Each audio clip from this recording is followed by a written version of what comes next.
First, I'm starting in Australia, and I want to go from Sydney to Santiago, Chile, which Google Maps tells us is 7,000 miles. There's only one non-stop, there's one stop, and then the rest are all 2s and 3 stops. So we'll check out this non-stop, and it says it is a 7,000 mile flight, 12 hours and 40 minutes from Sydney to Santiago, but I don't think this flight ever takes off. Available only Monday, Wednesday, and Saturday also. I don't think either one of these two flights are real. They're just kind of there to keep guys like me from figuring this shit out. It just looks ridiculous what you have to try and do. You can't just go straight across. You have to actually get up into the northern hemisphere and then come back down. So that doesn't make any sense. So I mapped it on the Flat Earth map, and whoa, okay, now it makes sense. This is Sydney, Australia on the Flat Earth map. So yeah, you would want to stop at Vancouver or San Francisco or LA on your way.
Alright, once again, I'm going to show you guys what these chemtrails are for. You see that chemtrail going right past the sun right there?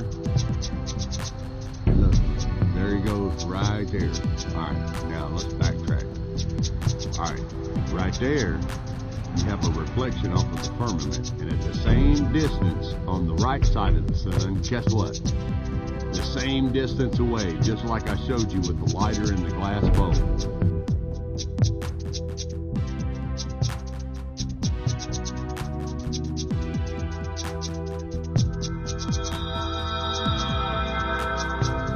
Reflection on each side of the sun, and right there it is. It's those guys' job. Here comes another guy. Check him out. I'm going to show you really quick. This guy's job. There he is. There he comes right there. That's his job. That's his job, is to block out that reflection. The sun is moving to the west, which is going to be this way. So your reflection is right there.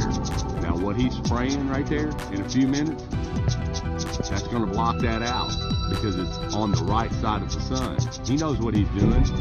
This guy just did it. So he's already blocked out the reflection on the left side that I just showed you. It was once right there. Now this guy comes along the right side of the sun. Now he's going to block out that reflection. That's refraction. There you are. There's the reflection of the sun off the firmament on the right side. I had it on the left one right there. You can barely see it. Right there. Barely see it. That's because this guy just blocked it out by going on the left side of the sun.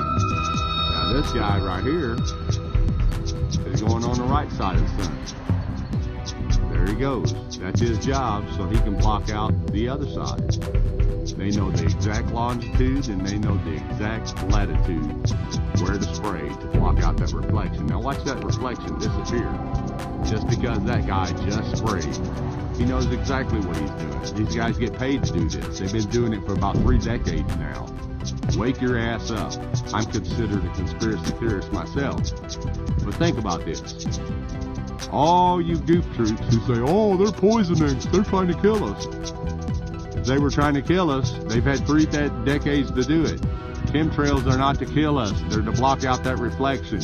That's what all the money paid in, the billions of dollars a year paid in to NASA does. This is what they spend it on, to hide it from us, to hide that reflection. I know exactly what time it's going to be there every day. Now look at it disappearing. You know why? Because this guy just sprayed right along the right side of the sun and blocked it out. See that big chemtrail there? That guy sprayed about 10 minutes ago, and it totally blocked out the reflection on this side. I know exactly what I'm talking about. Now you people wake up. I've been watching this for years and years and years, and timing everything, writing everything down. I know exactly when that reflection is going to be there, and I can tell you exactly where that guy's going to come from to spray his little chemtrail. Now, here's what you got to ask yourself. How come his chemtrail just sprayed right there, but then it disappeared? Huh? How come it's not all the way up through there? Because he don't need it right there. He needs it right there on the right side of that sun to block out that reflection. And there you go. The reflection has totally disappeared. Thanks for watching, guys.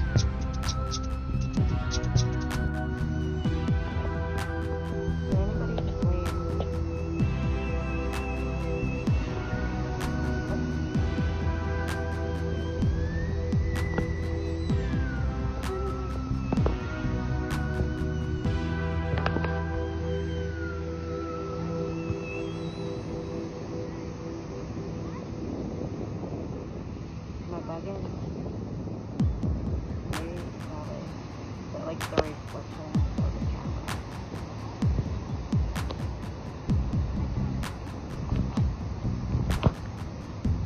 Looks like there's 2 suns, guys.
Okay, you guys remember how I showed you the maps that were here on Earth before 1958, before the governments took them out? And I'm going to show you the Encyclopedia Britannicas in the public libraries before 1958. Here's volume 2 out of the alphabet A. And we're going to flip to the Antarctica, which, and this is from 1958, as you can see.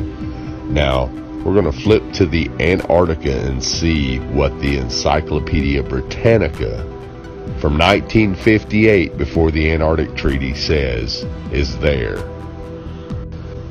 Now, you won't find this in the new encyclopedias because the government's banned them. But what I want you to notice right here is, notice how it says the flights proved inland areas to be featureless in character, with a dome 13,000 feet high at about latitude 80 degrees south, longitude 90 degrees east.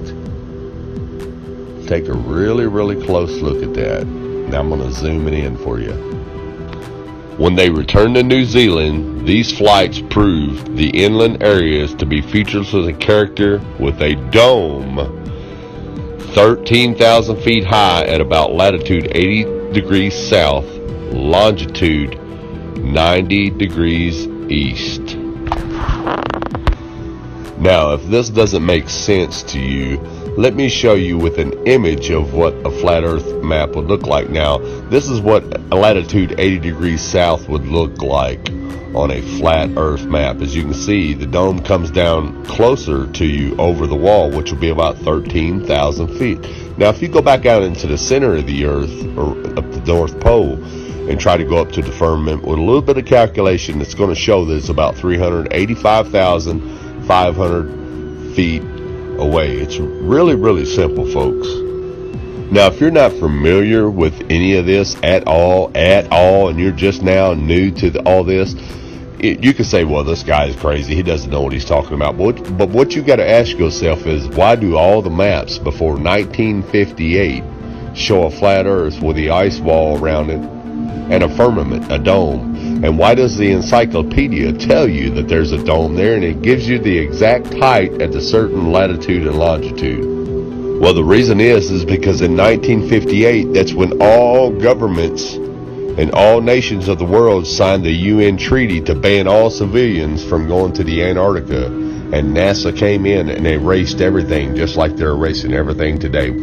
So again, ask yourself, if all this existed before 1958, why doesn't it exist now? How come it all of a sudden was erased and just disappeared out of your history books, out of your encyclopedias, out of your libraries? Wake up, people. Wake up.